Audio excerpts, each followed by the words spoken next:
Okay, so culture. Remember, now we're talking about the three. We're now going to zoom in, right? We talked about generally, right, the importance of welcoming the stranger.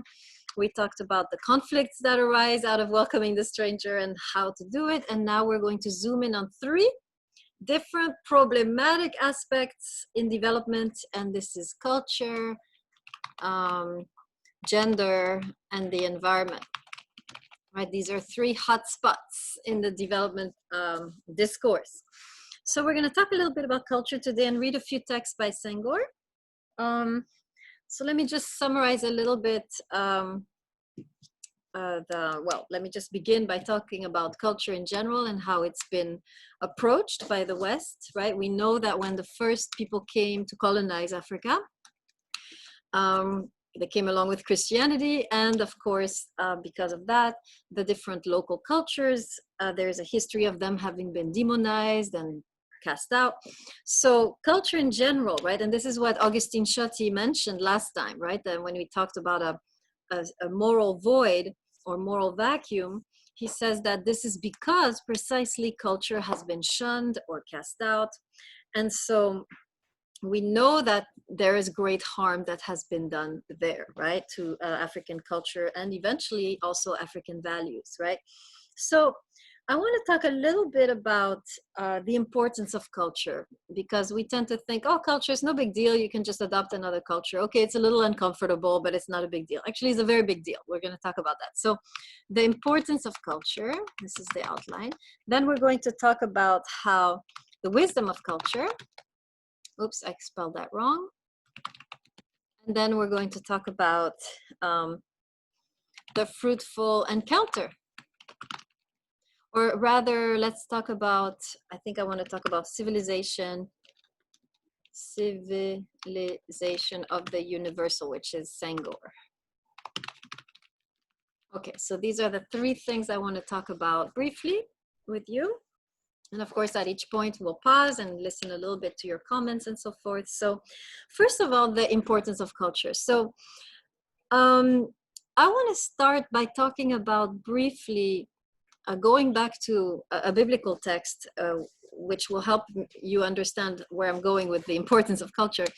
When we were created, right, according to the biblical text in Genesis 2, we were made clay and spirit, right? There was the clay that God shapes, and then he breathes his spirit into us, right? So we are an amalgam, a mixture of clay and spirit. I would like to argue that culture is the expression of the spirit of a community, right? And what I mean is divine spirit, right? So God breathes into us. He breathes into the different people, into the different collectivities, into different communities. There is a different breath, right?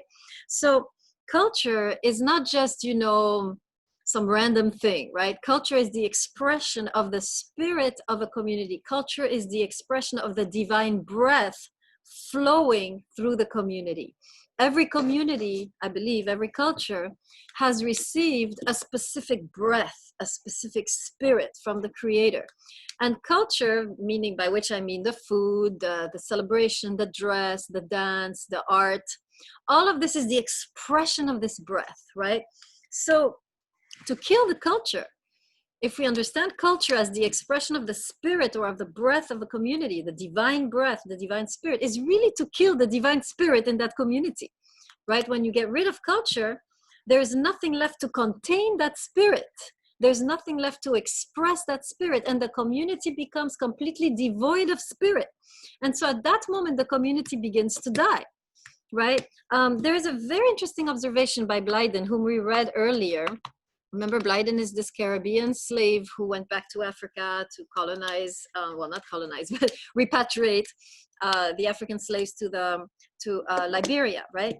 So he says something very interesting. He observed the methods of evangelization of Christianity and Islam, right? This is in his book. I think I mentioned the book before, but you guys are welcome to read it. Let me find it. If I could find it, it would be nice. I don't find it right away.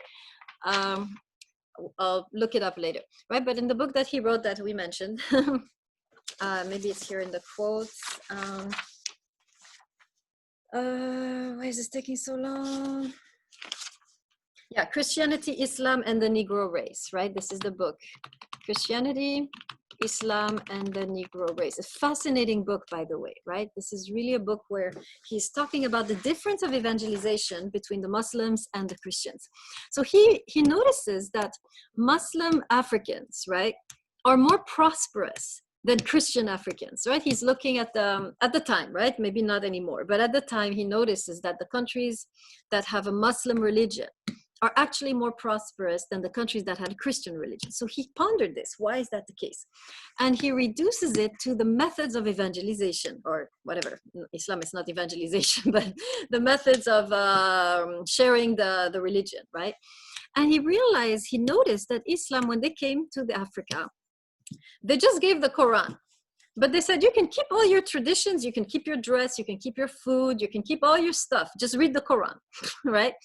Christianity, however, when it came, it said, yeah, here's the Bible, but at the same time, get rid of your dress, get rid of your food, get rid of your dance, get rid of your, all of your stories, get rid of, right? So not only they brought the text, but they wiped out whatever was already there. And so he comes to the diagnostic, which I find interesting, that the reason these countries are so backward, the Christian countries, is because the spirit of the community has been snuffed out. So even though they have the Bible, their breath has been snuffed out by the negation of culture. Whereas in Muslim countries, culture was able to continue. And so the spirit of the community was strong. And that's why they had the initiative, they had the self-reliance, they had the energy and the passion to progress, right? So it's an interesting theory, which you can read in his book further if you want. But that's really the point, right? Whenever we're dealing with culture, I want us to think of it like that. We are on sacred ground, right?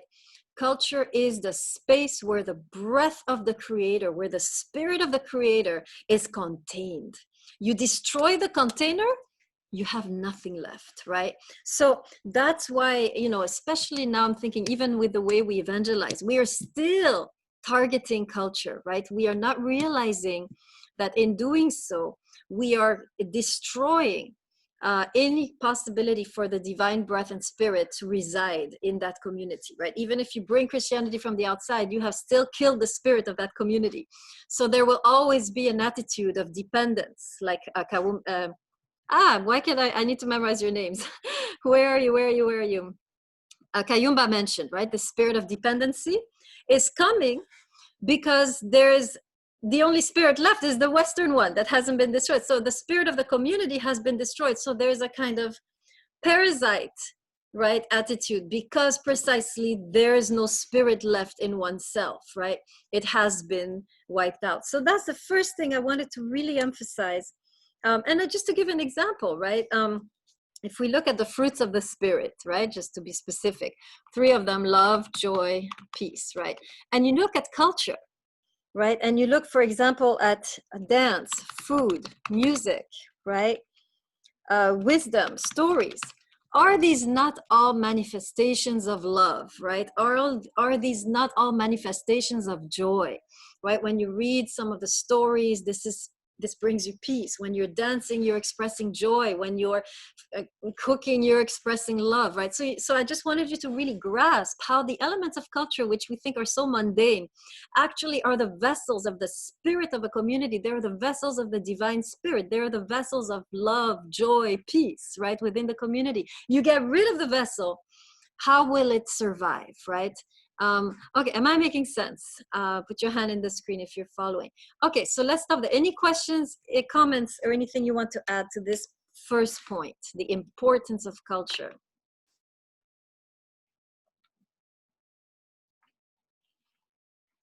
Okay, Apenten, go ahead.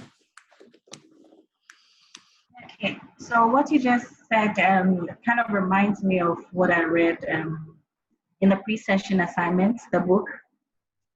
So you realize Waiki or something. Yeah. Even me, it's difficult for me to pronounce. And actually said that, yes, some of the white man's ways are good, but it's a gradual thing. You can't just go into someone's country and brainwash them. Mm-hmm. Like, people have something they need to hold on to. If not, they become unfulfilled. There's a vacuum that is left. So like, as you were talking, that particular point just came to mind, and it just brought back to me. And I remember talking with I think some South African ladies when I taught the class about the female circumcision, right? And one of them told me, we have kept the tradition, but we have slightly modified it because we understood the need for initiation. So what they do now in some of these countries is they keep the circumcision, but they maybe just draw a little bit of blood. They don't damage the whole thing, right? So there are ways, right? Obviously, when you're dealing with, Western values and you're confronting them to cultural values, it has to be done very carefully with a deep respect for the sacredness of the culture, understanding that perhaps this ritual of circumcision is a powerful initiation ritual, and perhaps modifying it without taking it out, right? And what they do is they just prick, I think, so let a little blood come out, but it doesn't damage, right, the organs. So this is some of the ways, right, that people have intelligently engaged with Western values. Kayumba, go ahead. Yeah, thank you so much. I like the way you explain us the importance of culture. But also there is a problem with Christianity. Because the Christianity, when it comes, the process was killing the local cultures, and then, which is very bad. They collect money from the local people, then they build very big businesses. So I was wondering, is that really? This is the gospel of God, or is just a tool of colonization and the idea of making some people great and killing the local cultures? Because there is some movement now which is saying that even the Bible, it was just written with business people and the kings of UK, like those business people in US, like Willie Lynch and the others. There is some books with saying about that. And it was written when they were planning when they was designing the plan of slave colonization, or taking people into slavery. Yeah. So I was wondering, what is really the meaning of this Christianity if it's killing the local cultures? What is really the meaning of it? Is that really important? Mm-hmm. That is one. That is the first question. The second, it's a challenge in the church. For me, personally, I always have that challenge in my churches. When they have like project of schools or hospitals, all the churches fundraise. But when the schools is over and start operating, the price is very high. Our hospitals, the price is very high. Then I ask them, why are you asking us to fundraise when the price at least is very high? Even the poor people can't afford it. This is really God, or is just a business?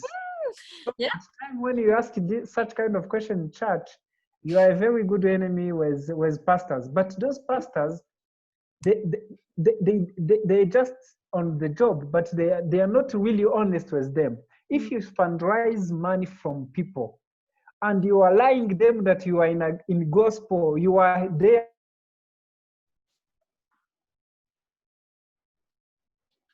Oh no, you disappeared. Where did Kayumba go? For Jesus. And Jesus. No. Can you hear me? Better, yeah. Go ahead. Yes.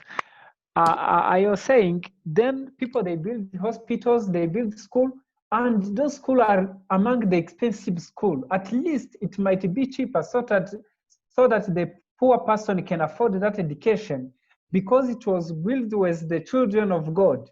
But it became a business, and all the money, it came from all the country. It go in the general conference, then they decide what to do.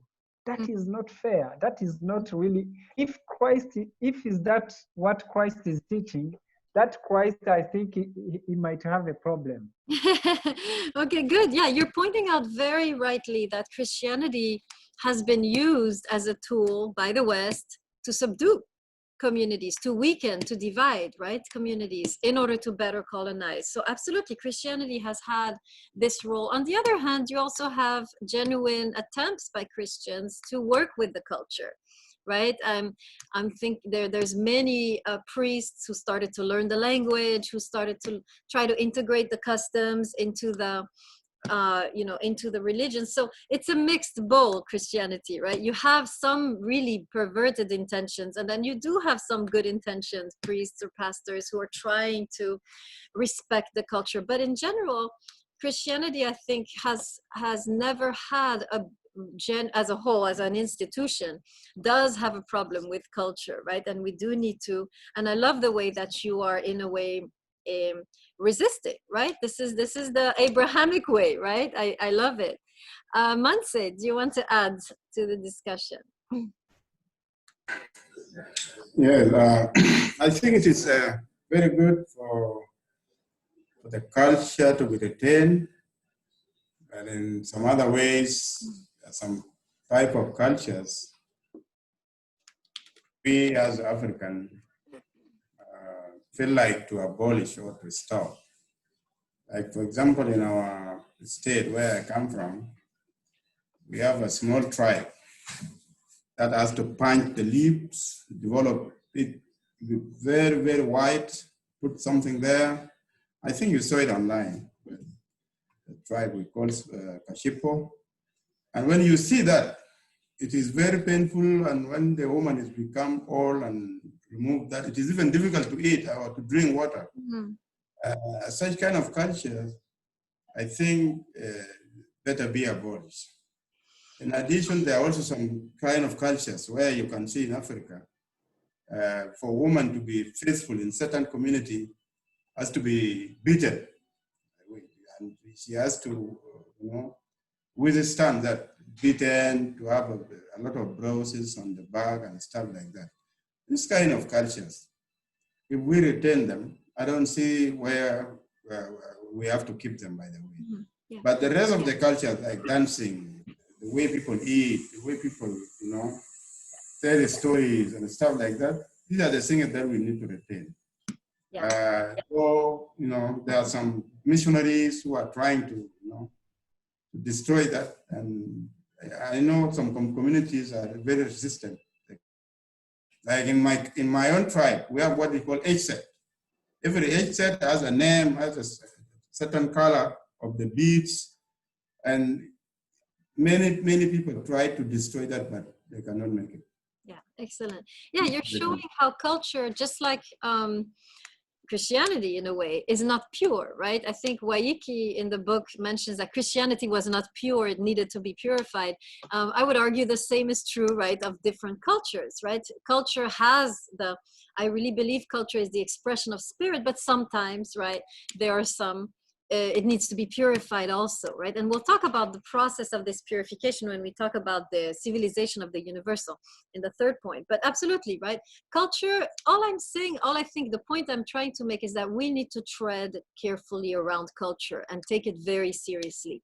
And if we're going to criticize it, I like the idea of these South African women to keep the ritual, but to modify it, right? So anytime there's something in culture which is perceived as, evil or problematic or painful, it is not advisable to just throw it out. You want to keep it, but in modified form, right? Because there is some wisdom behind it, perhaps, right? Apenteng, go ahead. Well, perhaps not all the time. And I think what I was just thinking as you were speaking was actually who determines what kind of culture is right and what is wrong, or what is it that is being done in a certain culture that is right or wrong. And I say this because, for instance, there's something here in my country that is called the witch camp. It's called a witch camp. And what happens is in the very rural areas, when you're at a certain age, so let's say the aged, the aged are actually sent to that witch camp because there's the notion that when you're above your retirement age and everything, potentially you're a witch. And if you're a witch, it means you're disturbing the community and everything. And then you'd actually have like very old women being maltreated in a camp because they are believed to be witches. I mean, how okay is that? So for that, I'm just looking at the fact that, fine, this is something that cannot even be tweaked. It should be stopped. Yeah. That's just the truth. But then who determines that? And then additionally, the other thing is, I mean, apart from the fact that who determines that, the other thing is, at the end of the day, when you sit down and you think about these things, you realize that it's probably because those societies are not really able to take care of them any longer. So it's just a way of getting rid of them. Okay. At least now, what I'm gradually seeing is that there are a number of NGOs that are coming up that are taking care of the agent. Excellent. So maybe that is kind of like a solution. Yeah. Yeah. No, I love the way you put it, because you dug deeper to see why they're doing this. What is the wisdom behind it, perhaps, right? Allowing a person, well, it sounds terrible, but right, the understanding that when you're at a certain age, it's better to die. Right? So I that's the idea, right? Anytime there's some weird thing in culture, you want to try to get to the origin of it and then have a substitute, try to find a different way to do the thing. Yeah, I love the example. Excellent. Anybody else? Okay. So the second aspect of that I want to talk about is the notion of culture, the wisdom of culture, right? So we mentioned it briefly already when we talked about this famous tree. What was the name of that tree again? Mugumo tree, remember our discussion on the Mugumo tree yesterday, where it seems absurd that, you know, why can't we cut this tree down? And the cultural, right, belief was that this was a sacred tree, we don't cut it down. And it turned out that when they cut it down, they created a drought, right? With scientific reason. It wasn't the ancestors, right? It was the roots of the tree stopped working. There was no more the retention of water.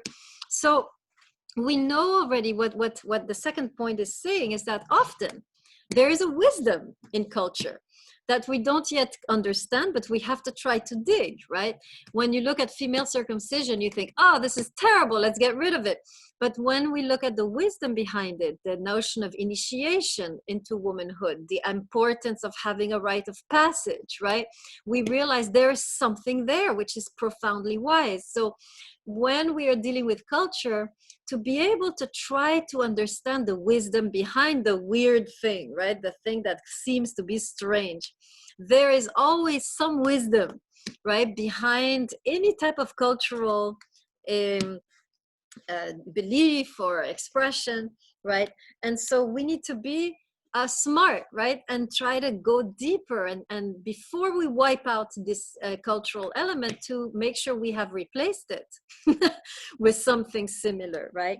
So so this is one of the issues which we'll talk about when we look at Senghor, right? The notion that culture also is the vessel of a lot of wisdom.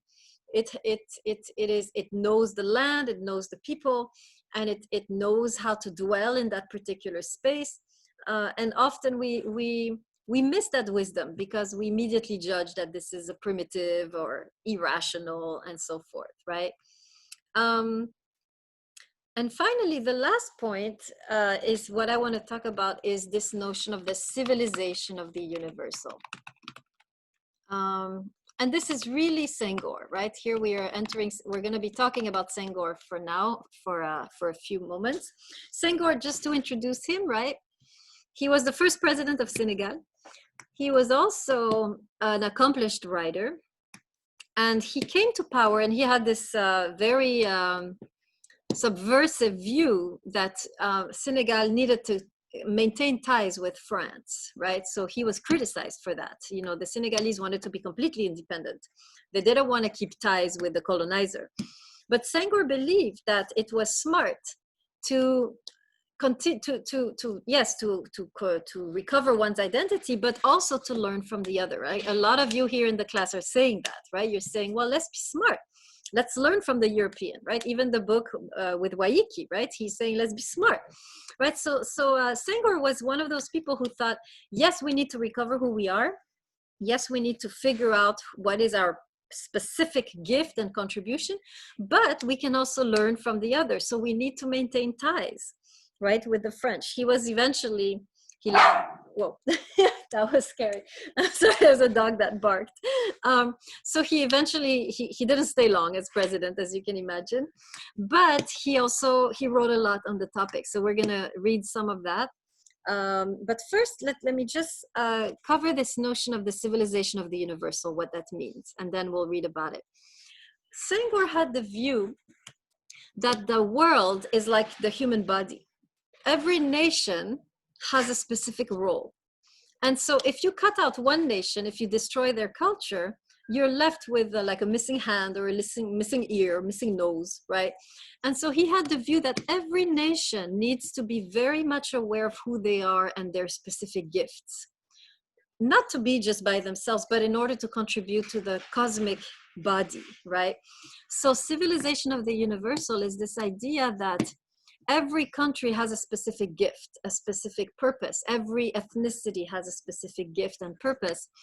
And it is the responsibility of that ethnicity to find that gift, to nurture that gift so that they can offer it to the world and contribute to the cosmic organism, right?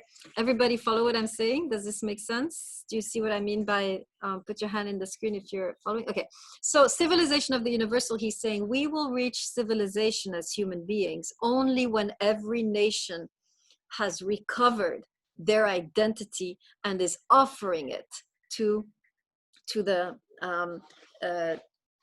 world. Then we have true civilization which encompasses everybody, which has multifaceted gifts, right? So that was one of his ideas. So he speaks a lot about the importance of the African to recover their culture. Why? So they can contribute to the world, right? So let's look at some of these texts. Any question or comment before we go into these texts that anyone wants to add to what I've been saying?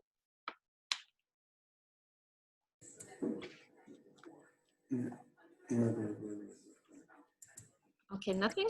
He was, oh, go ahead. yes, what Senghor was president of which country again? Senegal. Senegal, oh, okay. That was your question? Yeah. Okay, great. All right, let's go to Senghor, page 8 in the syllabus. Let's read some of what he has to say. There's also some quote by Ngugi wa Thiong'o, right, that we read. And then Wangari Maathai, who is a Kenyan. We have also some stuff from her. All right, who wants to be the main reader for this particular section? Who wants to be the culture reader?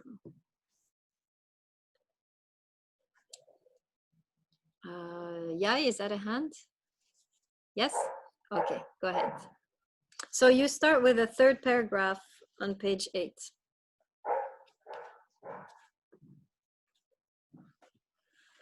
Go ahead.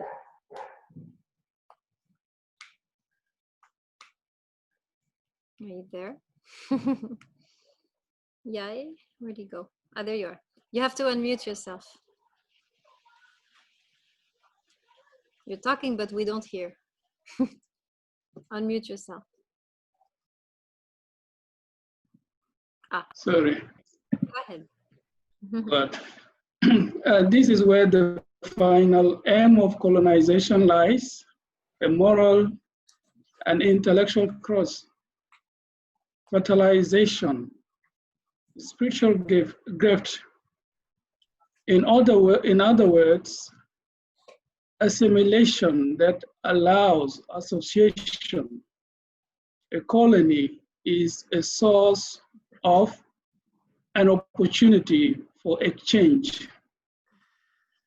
The civilization for the future must be, it is to be at all the outcome of this synthesis and therefore of the discussion. Okay, good. So let's stop there for a bit. So what he's saying, basically, he's talking in positive way of colonization, which is unusual, right? He's saying, actually, colonization, there was something good about it. And the good thing, he says, was this moral and intellectual cross-fertilization, right? So what he means is that yes, the African was losing, some of the autonomy and so forth, but at the same time, they were receiving these new values, this new interesting knowledge and so forth. So he's saying ultimately, it created a space where African values and Western values came into encountered each other, right? And he's saying this is unique opportunity for cross-fertilization. In other words, as they encounter each other, they reach a higher state, right? The two together makes you stronger, more, you have a greater breadth of knowledge, of experience. When you have both the African and the European, nothing can stop you, right? That was the idea. And we see in the book by Ngugi wa Thiong'o, same idea, right? I want to learn the white man's ways while knowing my ways, because this will make me more powerful, right? To respond again to this notion of power that I need to know your name, Kayumba was mentioning, right? The source of power here, we are realizing, is first of all, knowing one's culture, connecting to one's spiritual heritage, but at the same time, being able to draw from the other culture. This is what makes one even more knowledgeable, stronger, right? So that's what he's saying. The source of power for us Africans is this cross-fertilization, where we know ourselves. That's important work that we need to do, but also know the other and know their ways. And at that moment, nothing can stop us. We have this breadth of knowledge, right? So that's the idea. So for him, the civilization of the future, what he's looking at, for him, the civilization, the ultimate path to civilization as a humanity is to create a symbiosis between the different nations, where each one enriches the other, right? Good. Who else wants to read the next paragraph? Who would like to read the next paragraph? Okay, Adamovich, go ahead.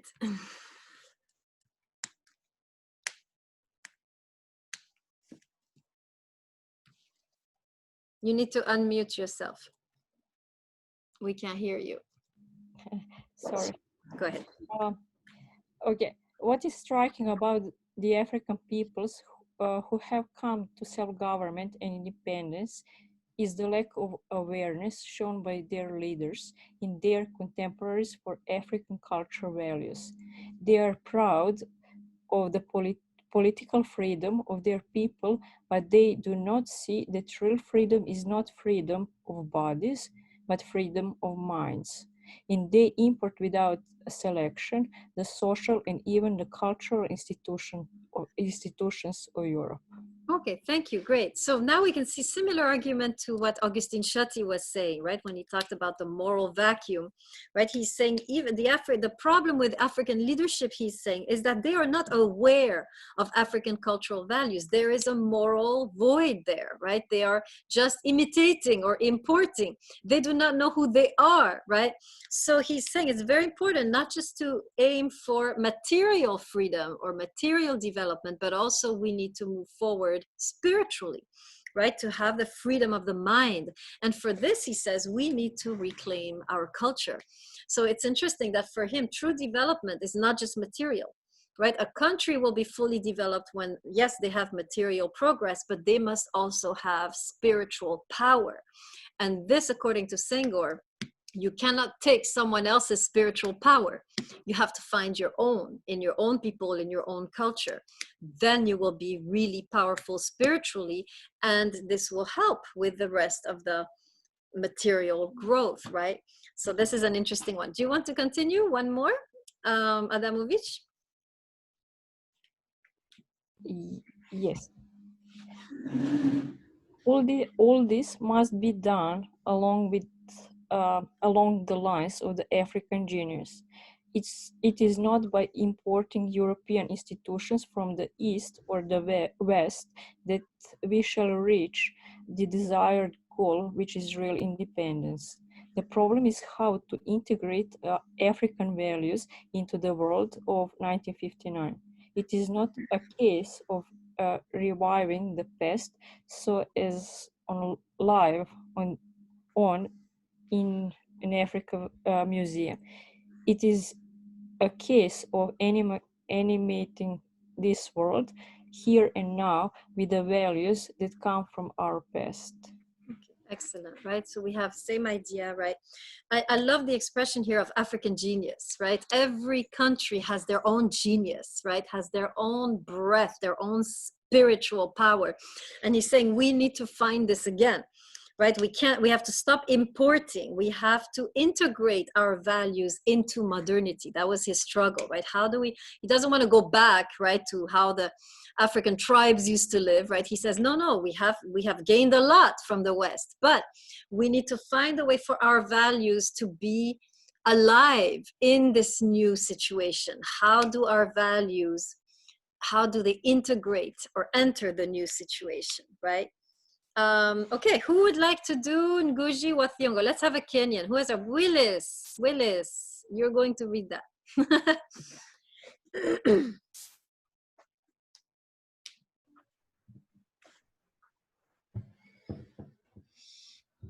Not all the ways of the white man were bad.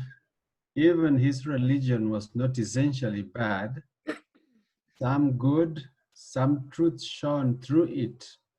But the religion, the faith needed washing, cleaning away all the dirt, leaving only the eternal. And that eternal, that was the truth, had to be reconciled to the traditions of the people. A religion that took no account of people's way of life was useless. It would not satisfy. It would not be a living experience, a source of life and vitality.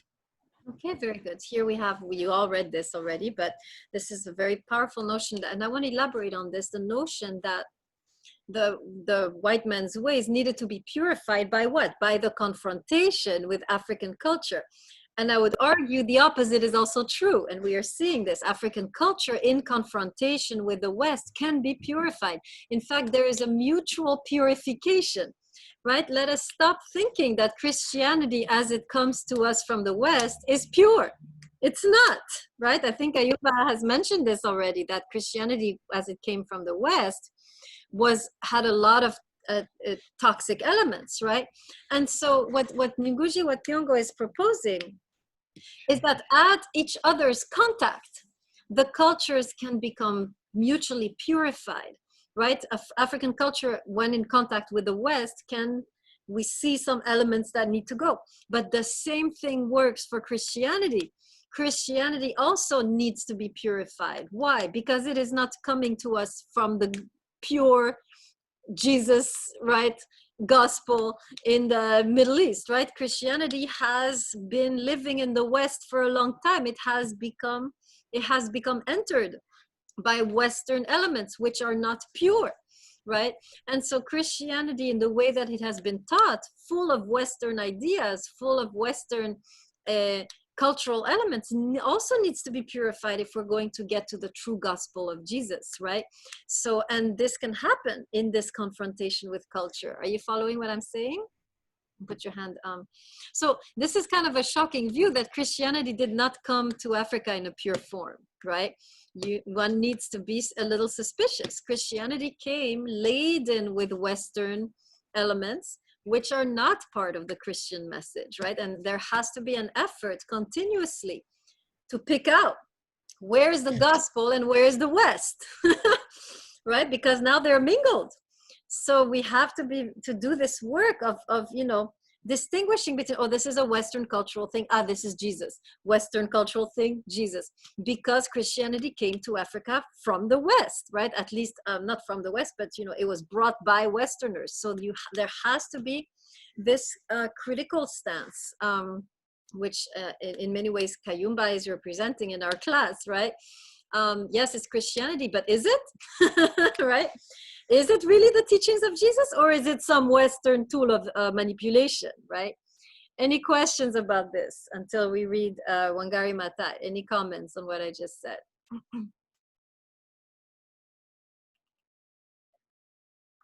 Okay, Winessa, go ahead.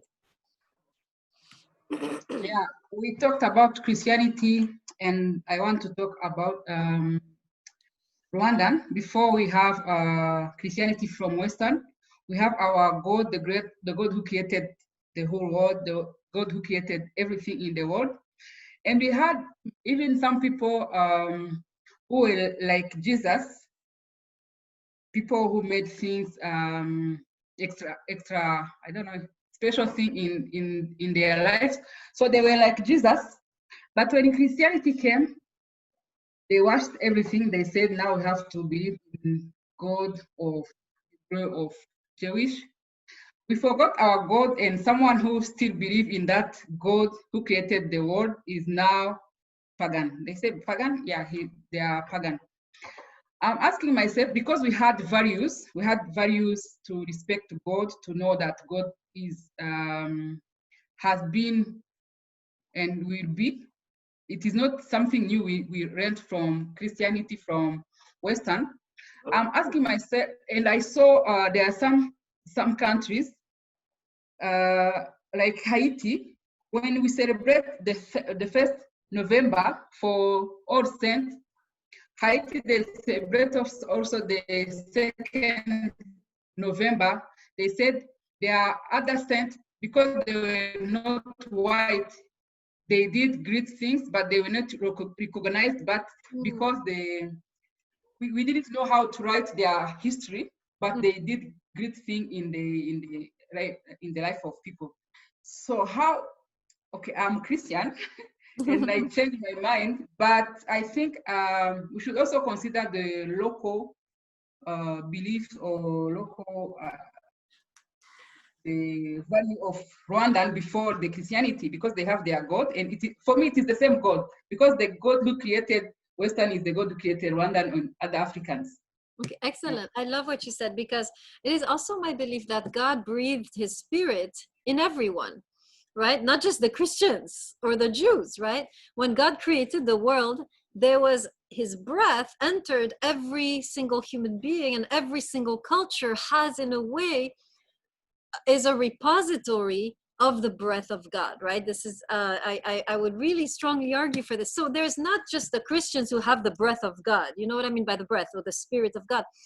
The creation story is the story of how the breath of God, or the spirit of God, entered everyone, every country, every culture, every community is the repository of the divine breath. And so even though Christian came, you already had God there to a certain degree, right?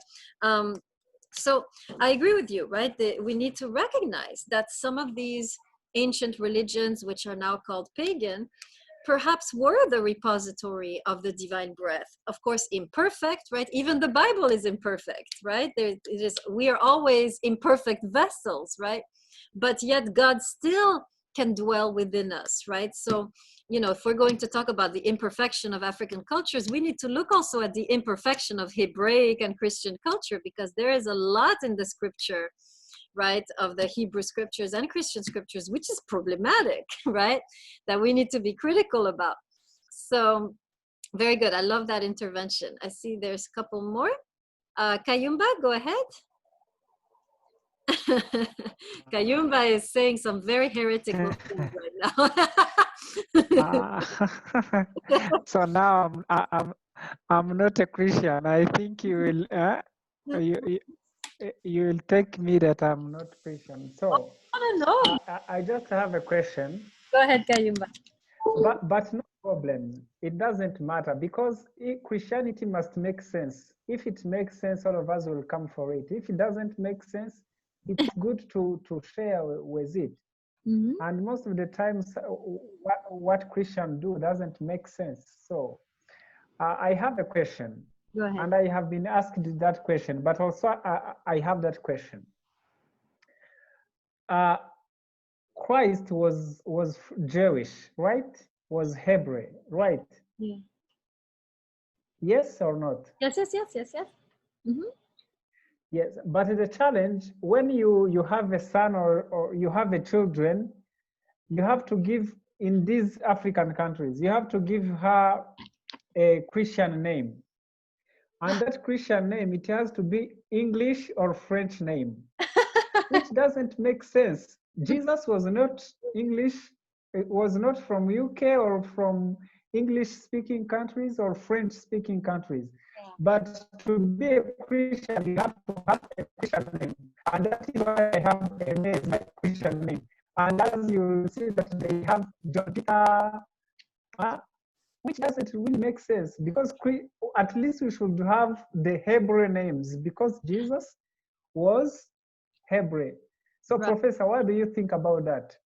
No, it's like you've been saying, right? Christianity has come is a mixed bundle, right? You have some elements of the gospel, but you have a lot of the Western instinct for domination. The Western Babylonian spirit has been there in the way that the Christian has been taught. So Christianity is a mixed bundle. Yeah, you have to filter out what is really from the Gospels and what is the spirit of Babel, right?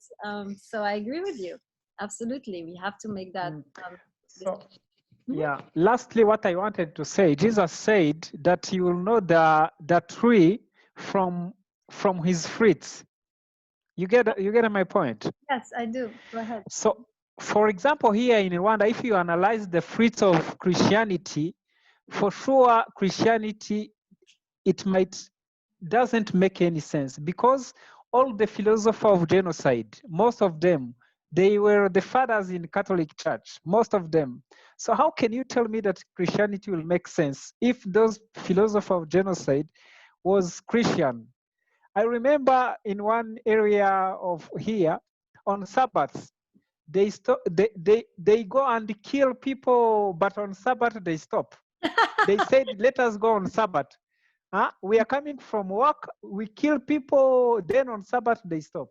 Oh, if you see that fruits of Christianity, for sure it doesn't make sense. It's just a tool of manipulating people. Yeah. And if we don't be wise enough, it can bring another genocide. Yeah. Because that thing of spirit, it's really challenge people. It's really very easy to manipulate the minds of people if they know that everything is said by God. Yeah. So for me, as we are learning philosophy, you have to be really wise and questioning everything. Otherwise, for example, if you can read the history book here and you talk to people on Sabbath, they go and kill people other days. On Sabbath they stop because they are STAs, you know. Yeah. Then how can that Christianity make sense? Yeah. It's just a problem of us that we are not opening our eyes and see. Otherwise, we'll keep. And I think that is not Jesus. It's just maybe they use Jesus. Yeah, I mean, I think what you're doing, which is very healthy, is having the Abrahamic spirit, which is helping you filter the good and the bad elements of Christianity, right? As it has been brought to Rwanda. So I love what you're doing. You have to be able to discern what is truly Christian here, right? Are you, right? So that's, and there is, I believe, definitely some beauty in Christianity, especially in the Gospels, but it has become Christianity, not the Gospels, but in general, right? You're right. There has been distortion. It needs to be purified. Christianity, as it has been offered to the African nations, needs purification. That's what you're seeing, very rightly. Manse, go ahead. First of all, naming somebody like me, naming myself European name, for me is not a problem, because in my culture, we used to praise local gods, and we name ourselves on the names of the devil, according to what I have in my culture. So when I'm baptized, I have to change that name, because I cannot be a Christian while bearing the name of the devil, we have abandoned. That is why we have to name ourselves on the Christian name so that we relate to the Christianity. That is it. It's not mandatory. It's not because you have to do it. I know we have a pastor here. His name is Rosa Lupini from my tribe, and he was baptized by that name and is still a pastor by that name. Because his name it doesn't associate to diabolic names. That is one. Another thing that I wanted to comment is this one is just to add on what Kayumba was talking about, naming ourselves to the European names. And then my point earlier was to talk about the Christianity and what is called what? the beliefs that we have locally here, like in Africa. Some of the Africans here, they see Christianity as part of interference into the life of the Africans.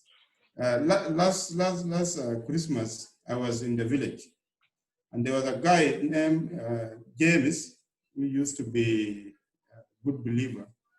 And I think because of the resources, he again went and joined devil. And he came to the town and he was preaching in the name of devil. So our governor sent a police to go and arrest him.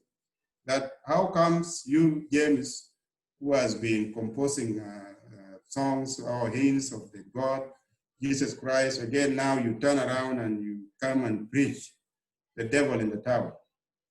The guy was very clear. He said, the reason why I left church is because I don't gain anything from the church. I'm just here to preach the people who are still following devil so that they give me money. Because Christianity has taken the whole thing and only few pastors are the ones who are benefiting. So for him, he feels like church now has interfered and he has taken all the job to the Christian people, and when he is a believer in the church, he will not gain anything. That is why he has to join devil. For them, there's people who are believing that Christianity is a problem even in Africa. It is interfering with the life of the people. It's taking jobs away from the witchcraft or those who are worshiping witchcraft. So, as you put it, we need to emerge. This thing is gradually, not forcefully. For us, Christianity is a little bit fair, but one thing that we really fear in Africa is Islam. Because Islam, when Islam comes, they will force you to join Islam, whether you want it or not. And if you, that's the meaning of the Islam, by the way. But Christianity is a little bit, it's still having some interference, but it's very gradual in that sense. And it needs actually a lot of work to be purified, as you put it, so that it will be acceptable in Christian society. Thank you. Okay, excellent. Very good. Wise observation on how to navigate Christianity, right? Shumko and then Willis. I wanted to add to what Kayumba was saying about a lot of things in Christianity not making sense. Maybe that's why there are so many Christian denominations, and even within Adventism, there are different Adventist streams that believe slightly different things in order to make people think where they want to go and which denomination they want to belong to, and leading to the Tower of Babel that we read yesterday. Maybe the reason behind so many churches and so many denominations is to make people think rather than just confront with one or be against. Oh, I like that. Yeah, you're saying the diversity is actually there to help us, to help us use our critical spirit and choose wisely. I like that.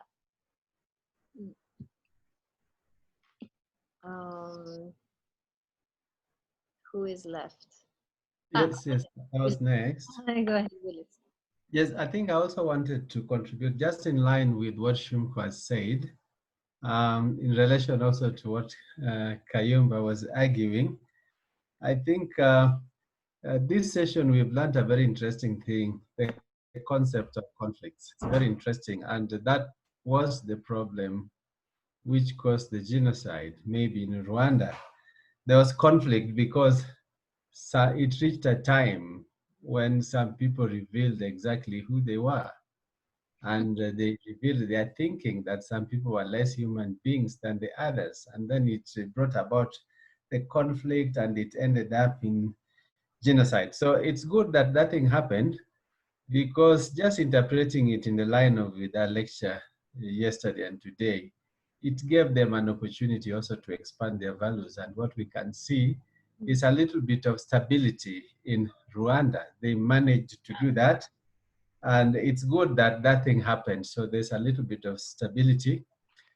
But on the other hand, also, many things don't make sense, not just in Christianity, but even in other religions, even in culture. If you probe things closely, then everything else will not make sense for you. If you probe things philosophically, then many other things, not just Christianity, may not make sense. So it requires a high level of thinking with a free mind so that you can be able to understand how these things work.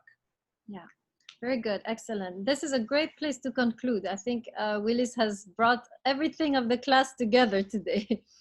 So let's see, it's 1:22.